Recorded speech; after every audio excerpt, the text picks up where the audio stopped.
Комуникација со пратениците за обезбедување на мнозинство во собранието за законското решение за СЈО бара Османи. Откако вчера пропадна обидот на власта и ВМРО ДПМН е за договор со кој се крои судбината на СЈО, вице-премиерот за европски прашања бара владата паралелно да работи на две траектории. Очигледно дека вчера таа втора рунда не успеа да даде резултати.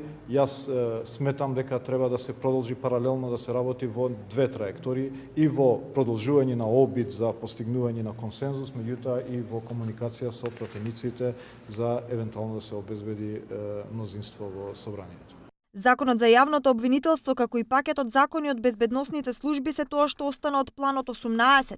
Тој требаше да биде реализиран уште во февруари, до пред состанокот за стабилизација и асоциација во Брисел.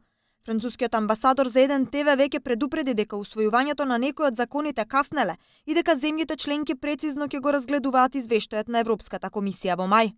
Пред земјите членки не треба да покажеме само закони, туку и резултати конкретни.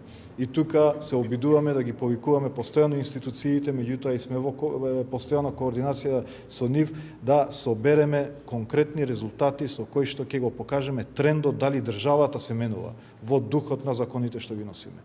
Јас мислам дека од тоа што го имаме, добиваме секој ден податоци од МВР, добиваме од обвинителствата, добиваме од јавната администрација, трендовите се позитивни и ќе имаме доволно аргументи сериозно да се прикажеме како сериозен кандидат за започнување на преговори во јуни оваа година. Промената на легислативата и донесувањето на законите е позитивна работа, но се бара промена на менталитетот, порачаа и Хан и Могерини за време на посетата на владината делегација во Брисел. Според нив од особено значење е граѓаните да стекнат доверба во институциите, со акцент на квалитетно и независно судство. За тоа пак дали специјалната јавна обвинителка Јанева треба да биде сменета, Могерини не коментираше, додека пак комесарот Хан кажа дека и покрај тоа што не сакал да зборува за прашања кои мора да се решат внатре во државата, бил сигурен дека ќе има соодветно законско решение.